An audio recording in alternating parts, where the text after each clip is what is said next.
Hari yang telah ditentukan pun tiba. Kompeni VOC di Betawi menunjuk Abraham Fresbret sebagai Wakil Gubernur Jenderal untuk mengadakan perundingan dengan pihak Mataram. Setelah menempuh 3 hari perjalanan kereta kuda dari Asem Arang, ditambah beberapa jam perjalanan malam pada hari terakhir, Abraham Fresbret berikut regu pengawal kavalerinya tiba di Keraton Pleret.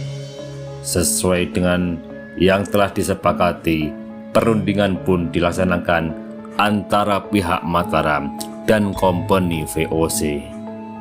Amangkurat Agung menunjuk Tumenggung Wongsodipo sebagai wakil sekaligus orang kepercayaannya, sedangkan Patih Wirapatra dan Kiai Ngabehi Wirojoyo bertindak sebagai saksi dalam perundingan tersebut. Dalam perundingan tersebut dikemukakan tentang kebutuhan pihak kompeni yang harus mendatangkan peralatan perang yang cukup banyak, sekaligus menyangkut kebutuhan dana untuk menopang hal-hal tersebut. Hingga akhirnya pihak kompeni VOC menyusun siasat dengan membebankan semua biaya perang tersebut kepada pihak Amangkurat Agung. Siasat yang sudah dirundingkan sebelumnya di Betawi sebagai tawaran mutlak itu diyakini berhasil dikarenakan hasrat Amangkurat Agung untuk menguasai tanah Jawa. Pihak kompeni pun berjanji akan melindungi Susuhunan Amangkurat Agung dari semua musuh yang tidak terikat perjanjian damai dengan kompeni VOC. Sebagai imbalan atas jaminan tersebut, pihak VOC menuntut untuk dibebaskan dari pajak lalu lintas barang perdagangan. Kompeni pun diberi kebebasan untuk membeli dan menjual barang-barang apapun dari Jawa. Mereka bebas mendirikan pos dagang dimanapun, termasuk diberi keleluasaan menggunakan kayu dan tenaga kerja manusia dari Mataram sebanyak yang dibutuhkan.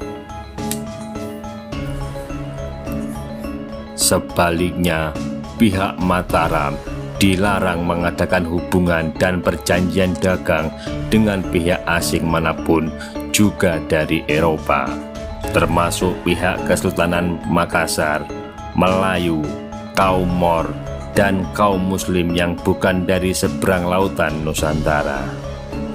Dalam perjanjian tersebut juga dinyatakan bahwa Susuhunan Amangkurat Agung harus menjual beras terbaik sebanyak 6.400 ton per tahun kepada pihak kompeni VOC yang dibayar dengan harga pasar.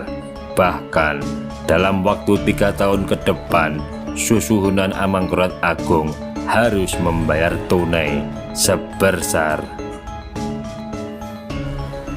SPRI 250.000. Adapun SPRI adalah mata uang real Spanyol yang dipakai sebagai alat tukar di Jawa saat itu. Ditambah lagi pemberian beras sebanyak 5.000 ton. Apabila perang berlangsung sampai melewati akhir Juli 1677, maka Amangkurat Agung harus membayar ongkos tambahan sebesar SPRI 20.000 per bulan. Itu belum termasuk biaya kebutuhan bagi pasukan kompeni VOC di Benteng Danareja di Jepara yang harus ditanggung sepenuhnya oleh Susuhunan Mataram. Padahal pada saat itu kekayaan Amangkurat Agung sendiri sangat tipis. Dengan kata lain, apabila perang berakhir pada bulan Juli 1677 pun, imbalan yang harus dibayarkan kepada pihak kompeni VOC akan meludeskan seluruh kekayaan Mataram. Namun dikarenakan kepentingan melindungi keselamatan Amangkurat Agung dan agar segera dapat memadamkan pemberontakan yang semakin meluas hingga ke wilayah pedalaman itu, pihak Mataram tak bisa berpikir panjang lagi. Akhirnya, kesepakatan antara pihak Mataram dan Kompeni VOC pun diteken bersama-sama atas nama Gubernur Jenderal dan Amangkurat Agung. Segera setelah perjanjian disepakati, maka utusan kompeni pun kembali ke Betawi untuk menjalankan tugasnya.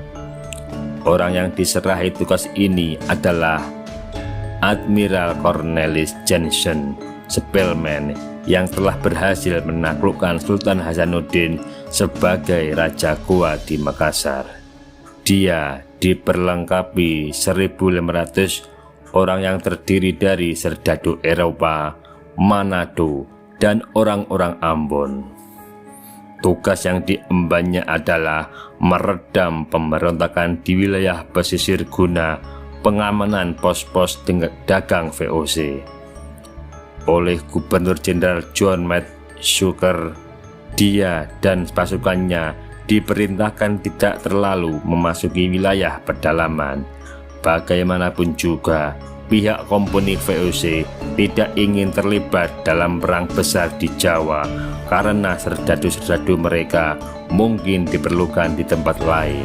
Sebab pada saat yang sama, Malaka sedang diganggu oleh orang-orang Melayu dari Johor, dan tampak jelas bahwa Banten dan negara-negara lainnya juga sedang menggalang persekongkolan untuk melawan kompeni.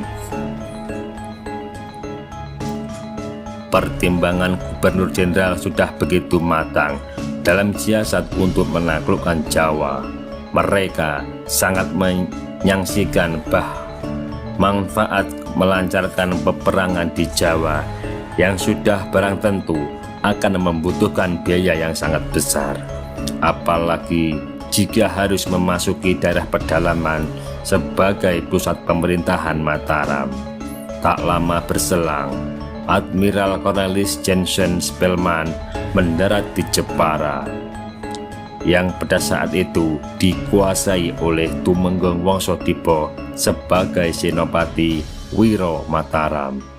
Jabatan tersebut adalah untuk menggantikan Tumenggung Yudonegoro yang telah membelot dan bergabung dengan pihak pemberontak. Kini, bekas orang kepercayaan Amangkurat Agung itu telah diserai tugas oleh Trunojoyo sebagai penguasa wilayah Madura bagian barat.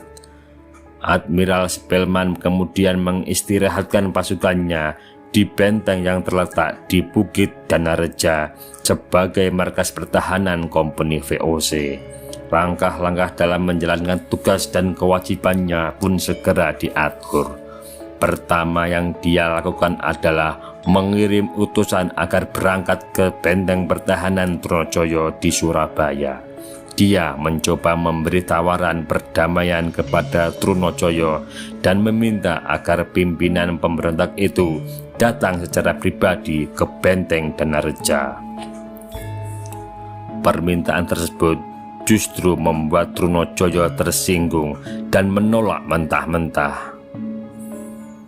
Kurang ajar sekali orang kompeni itu. Tak mengertikah dia bahwa aku ini adalah Raja Tanah Jawa yang baru? Kalau dia menginginkan berunding denganku, maka dia sendirilah yang harus datang kemari, bukan aku yang datang ke tempatnya. Sekarang kalian pulanglah kembali ke Jepara.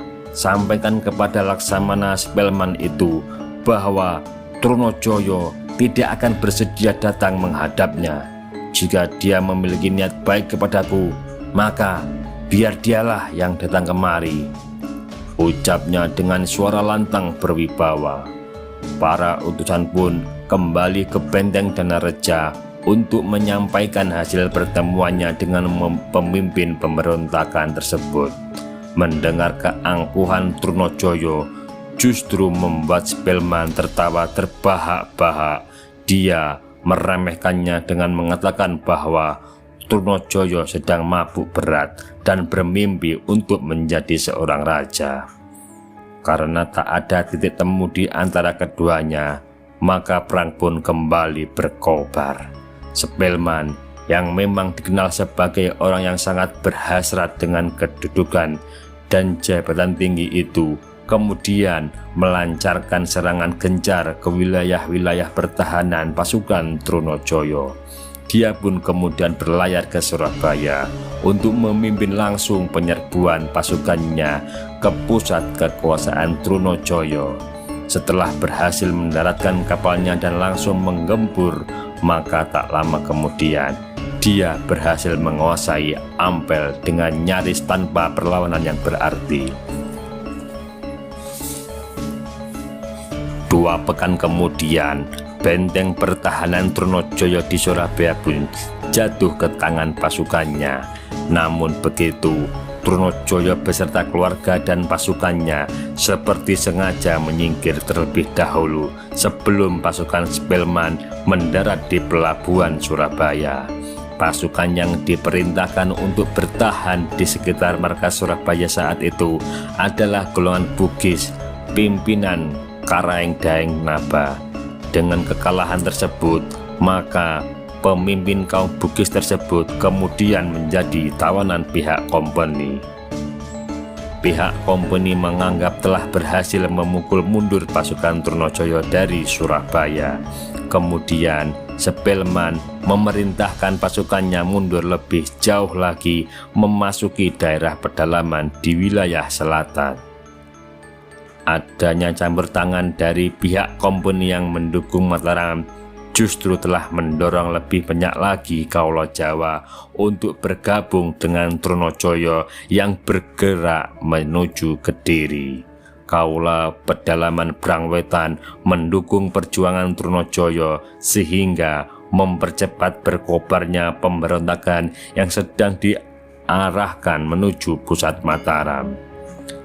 Kesadaran terhadap agama tampaknya telah begitu kuat tertanam di kalangan kaum pemberontak, dan tersebar ramalan-ramalan bahwa Gusti Allah tidak akan memberkahi mereka selama orang-orang kafir masih berada di tanah Jawa. Spelman ternyata tak cukup puas dengan jaminan Tumenggung Wongsodipo yang tidak sungguh-sungguh membantu menangkap Trunojoyo. Oleh karena itu, dia pun kemudian mengutus Jacob Cooper, salah seorang pegawai kompeni Voice keturunan Skotlandia yang sudah fasih berbahasa Jawa, untuk berangkat ke Mataram dan langsung menghadap Amangkurat Agung guna mendapatkan perubahan dari perjanjian sebelumnya. Sebulan kemudian, Jacob Cooper dapat bertemu langsung dengan Amangkurat Agung yang sudah mulai sembuh dari sakitnya. Sang raja kemudian setuju untuk memperbarui perjanjian tahun 1646 sejak dirinya pertama diangkat sebagai Raja Mataram menggantikan Sultan Agung. Dengan perjanjian baru itu, maka perjanjian lama pun dianggap tidak berarti lagi.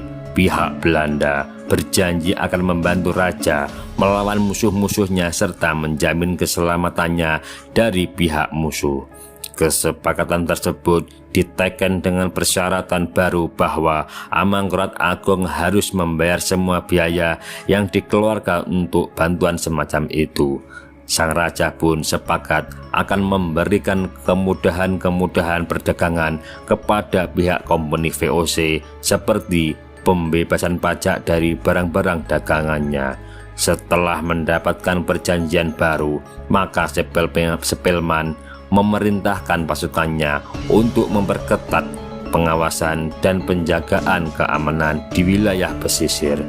Tujuan utamanya adalah menjamin kelancaran perdagangan bagi kompeni VOC sendiri.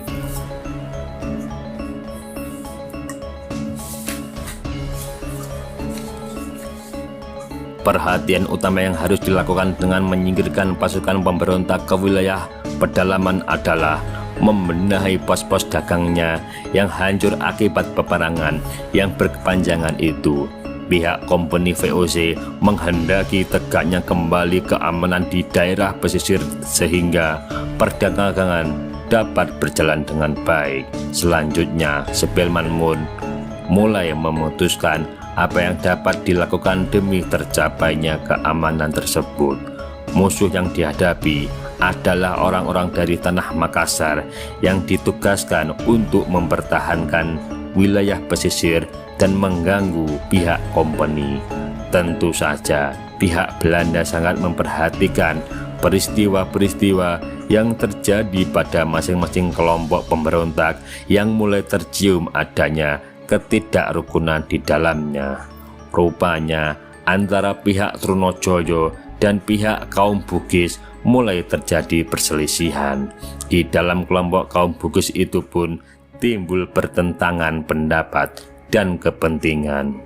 Meskipun begitu, kelompok dari Makassar itu sama-sama memusuhi kompeni. Siasat pun dilakukan dengan mengadu masing-masing pihak agar semakin gencar bertikai. Karaeng Daeng Naba yang telah tertangkap kemudian dibujuk untuk memusuhi Karaeng Galesong dengan imbalan-imbalan tertentu. Kini Karaeng Daeng Naba dan pasukannya bergabung dengan pihak kompeni.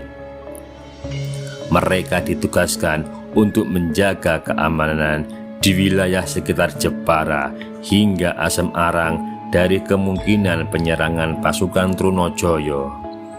Apa yang dikhawatirkan pun terjadi.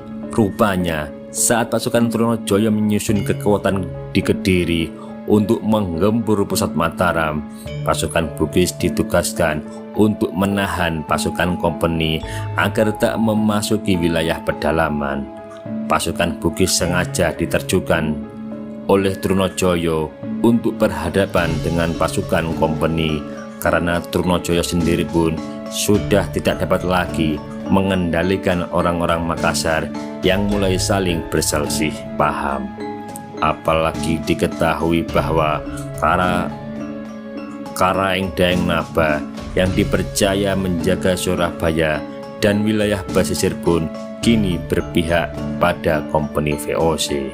Hal tersebut membuat Karaeng Galesong marah besar kepada saudaranya dan berjanji akan membuat perhitungan dengannya. Hal-hal semacam itu membuat mereka lambat laun semakin sulit diatur lagi.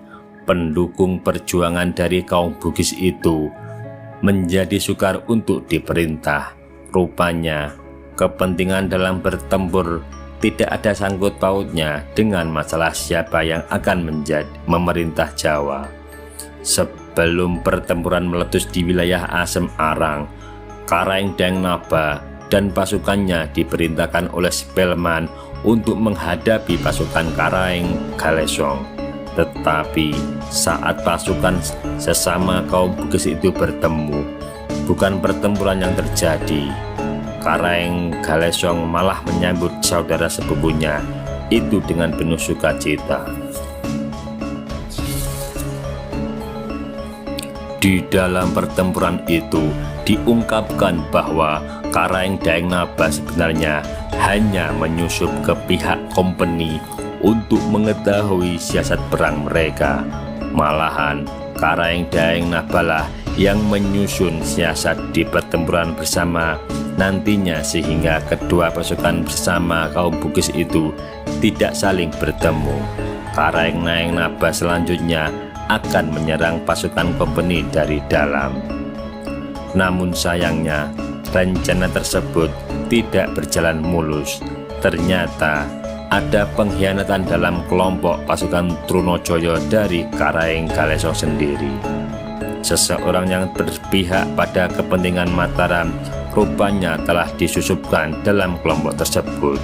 Dia pun berhasil menfitnah dengan mengabarkan kepada pasukan pendukung Trunojoyo bahwa Karaeng Galesong tidak lagi mau membantu Trunojoyo. Mendengar kabar tersebut, Trunojoyo pun termakan fitnah dan sangat sedih serta kecewa dengan tindakan besarnya itu. Situasi ini semakin diperparah dengan kekalahan demi kekalahan yang diderita pasukan Trunojoyo. Di pihak Karaeng Galesong sendiri, Siasat yang sebelumnya disusunnya bersama Karaeng Daeng Naba pun diberantakan. Alih-alih bahu-membahu menghadapi pasukan Belanda, pasukan Karaeng Galesong malah dikalahkan prajurit kompeni dan pasukan Mataram berkat jasa Telik Sandi yang disusupkan ke pihak pemberontak. Bahkan Karaeng Bonto Marano, anak Karaeng Galesong yang juga menantu Trunojoyo, harus gugur dalam sebuah pertempuran ketika pasukannya menyerbu wilayah Asem Arang. Dikarenakan pasukannya terdesak, pasukan Karaeng Galesong pun memilih mundur ke pedalaman untuk turut bersama-sama pasukan Trunojoyo yang akan menggempur Keraton Pleret. Pada bulan-bulan selanjutnya, setelah wilayah pesisir dinyatakan aman dari gangguan para pemberontak, Spelman mengutus Jacob Koper untuk berangkat kembali ke Pleret guna mengabsahkan perjanjian yang telah disepakati sebelumnya antara dirinya dan Amangkurat Agung. Namun ketika sampai di istana, rupanya sang raja sedang jatuh sakit lagi sehingga tak lagi sanggup menjalankan roda pemerintahan. Oleh karena itu, Koper pun tak bisa bertemu dengannya. Para utusan kompeni menjadi tahu bahwa di istana anak-anak Amangkurat sedang saling bersaing untuk memperebutkan kekuasaan dari sang ayah. Kepada Koper, mereka mengaku bahwa kas kerajaan kosong melompong. Dana yang tersedia sudah dipakai untuk menyogok para bupati dan penguasa di daerah-daerah agar tetap setia kepada Mataram. Dikarenakan Patih Wirapotro tak berwenang dalam hal perjanjian antar waris Mataram tersebut, maka dia pun menyarankan VEC untuk bertemu dengan Raden Mas Tejoningrat sebagai wakil raja. Selanjutnya, perjanjian tersebut disahkan dan distempel oleh Raden Mas Tejoningrat yang sedang berharap-harap cemas dengan adanya rencana penyerbuan pasukan Trunojoyo ke Mataram Pleret.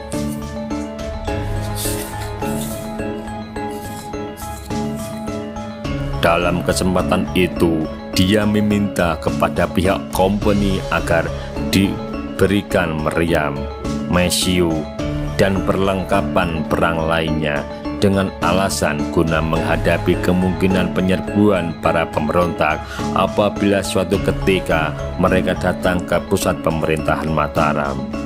Permintaan tersebut pun kemudian disetujui oleh Koper yang menjanjikan segera mengirimkan pasukan kompeni dari Asem Arang sekaligus akan melindungi istana dari serangan kaum pemberontak. Pada saat yang hampir bersamaan, di wilayah timur bagian selatan, pertempuran demi pertempuran antara pasukan Mataram dan pemberontak pun terjadi ketika mereka merengsek mendekati pusat Mataram.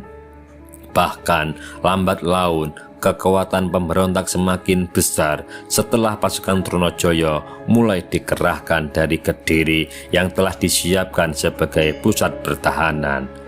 Rupanya Trunojoyo telah menyiapkan segala sesuatunya apabila Keraton Mataram di Pleret dapat dikuasai oleh pasukannya. Trunojoyo sendiri tetap bertahan di Kediri menunggu kemungkinan yang akan terjadi sambil membangun kekuatan untuk berangkat ke Pleret setelah pasukannya berhasil menyerbu dan menggulingkan kekuasaan Amangkurat Agung. Selanjutnya, Trunojoyo memerintahkan agar Tumenggung Mangku Yudo, Dandang Wacono, dan Wangsa Prana yang senantiasa mendampingi perjuangannya membawa tambahan pasukan untuk menyerbu Keraton Pleret. Bala Laskar Trunojoyo pun semakin mengganas dalam upaya penyerbuan itu. Daerah-daerah kekuasaan Mataram di wilayah pedalaman itu dalam waktu cepat dapat dikuasai. Hal tersebut menyebabkan pasukan Mataram pendukung Amangkurat Agung semakin kewalahan dan terdesak mundur. Akhirnya sebagian lainnya justru bergabung dengan pasukan pemberontak. Banyak pula di antaranya yang memilih menyingkir keluar dari arena pertempuran daripada harus kembali ke Pleret, yang tentu akan mendapat hukuman berat. Dalam waktu cepat, pasukan Jawa Brangwetan dan Madura pun bergerak ke arah barat laut menuju pusat pemerintahan Mataram. Pasukan Bugis pimpinan Karaeng Galesong pun bertemu dengan mereka setelah menunggu di Kajoran. Gabungan pasukan besar itu pun kemudian sama-sama bergerak ke arah selatan.